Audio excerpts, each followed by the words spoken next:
Welcome to Rialto. Hi, I'm Five, and we're going to be looking at Sombra today. This is a video a few people have been asking for, so I thought I'd give it a try, but no matter what I tell you guys, this is still going to be a really difficult matchup in a lot of ways.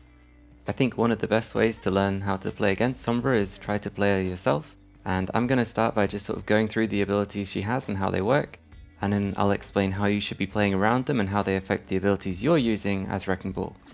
I know there are a few people who might be horrified that I'm suggesting you keep playing Wrecking Ball into Sombra, but to me there are a few opportunities to outplay the Sombra here, because there are two types of Sombra in Ranked. The Sombra who came to the game to try and play Sombra because that's their character that they like to play and feel most comfortable on, and the Sombra that doesn't like that you're playing Wrecking Ball and really wants to give you a hard time by hacking you. This second type of Sombra is much more common, at least in my eyes and in my games, and we can try to abuse how unfamiliar they are with the hero and how predictable they can be. When someone makes this swap mid-game to Sombra, their game plan tends to be to put their Translocator somewhere and go and find the ball, hack the ball, and maybe farm some ult charge off him. Hack has 3 different cooldown durations it can have. You can hack a player once every 8 seconds, halved to 4 seconds if you're hacking a health pack, and halved again to 2 seconds if you're interrupted while trying to hack someone. The 15 meter range and the 0.65 second cast time make getting hacked pretty much inevitable. It's easy to feel like the intended counterplay here is that you interrupt the hack every time it's attempted, but I feel like the 2 second cooldown after an interrupted hack makes it really quite forgiving, to the point where I think it's better to just accept that you're going to be hacked and try and make sure it happens on your terms where you want it to.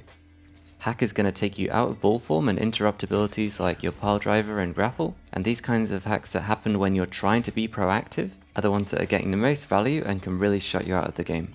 It's not remotely difficult for Sombra to play with her team and her backline and wait for you to turn up and hack you, so we have to just avoid giving them that opportunity for the obvious value hack, and instead force them to make decisions by playing on high ground. A Sombra can try and chase us to high ground, either using her Translocator or stealthing for the additional movement speed, and if it's just the two of us, we don't mind being hacked here. Don't be afraid to take long flanks to get to high ground, because if you're not doing anything, their Sombra isn't either and the game's still in a sort of 5v5 state. The worst thing we can do against Sombra is play in a predictable manner where we play really quickly going for big pile drivers on the enemy team, because that's just going to be us giving 600 ult charge every fight. Even if it's still within hack range, we can sit on these high grounds and poke supports to draw attention away from our team. The Sombra might try to hack from low ground where she's been waiting for you to pile drive, and we just honestly don't care. We can still shoot people while hacked, and if she spends this 8-second cooldown hacking someone a team can't follow up on, your team won't have to worry about being hacked in a team fight on the ground. If the Sombra throws her Translocator to contest you on the high ground, that's actually giving you the best 1v1 possible with her. Not only have we been able to choose exactly where the fight happens, but the Sombra's already used her Translocator so she can't get away. Whether or not the Sombra has an active Translocator to escape to is what defines how every 1v1 with Sombra works, and it's always best to assume she has one active somewhere unless you've broken it yourself or someone on your team's told you it's just been destroyed. Destroying an enemy Translocator makes the Sombra say this voice line, Damn it! and restarts her cooldown for throwing a new one. Hearing the voice line should really be your cue to hunt down a Sombra and kill her, and if the voice line sounds nearby, you can pile drive to decloak her.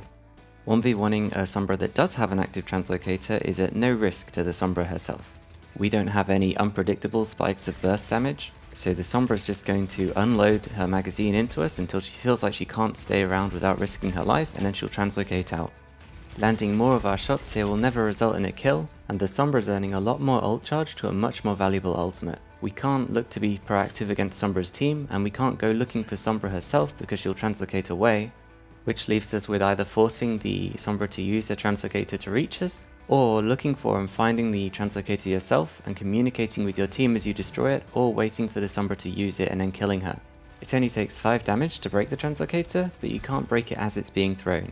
There are a lot of common spots where Sombras like to put Translocators, especially newer ones. People arrive at the same places.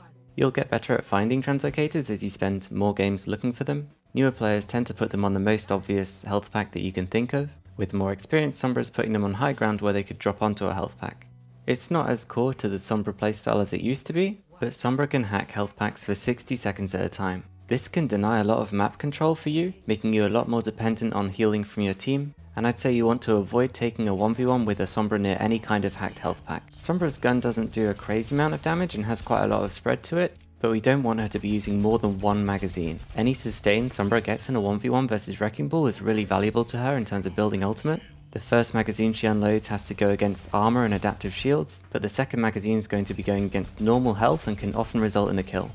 Sombra as a hero doesn't see much success at the moment in ranked, with some of the lowest pick rates and win rates across the board.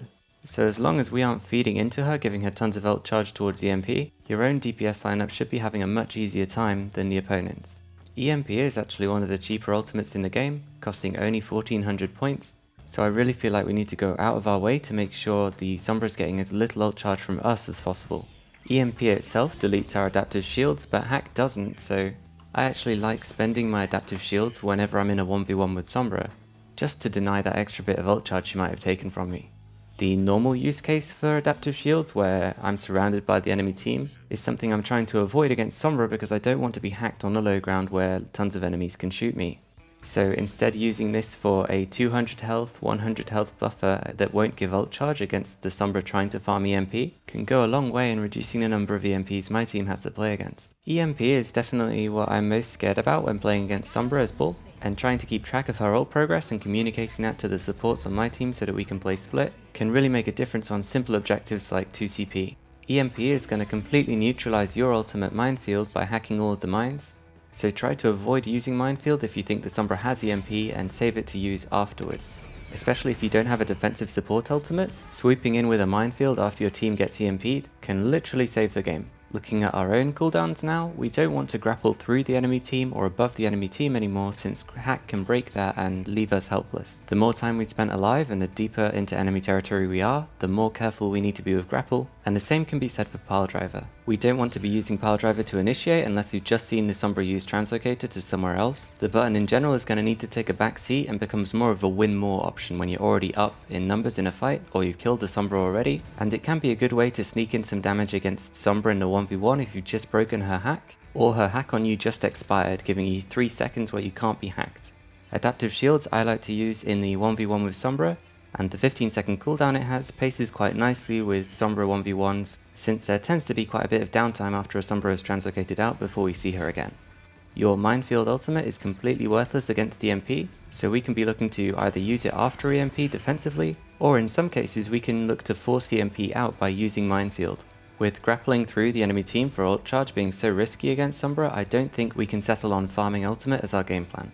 To me, this matchup is about recognizing that you are the character in the game with the most mobility, and you get hacked where you put yourself. The Sombra doesn't teleport you anywhere, and we have the option to make her have to come to us.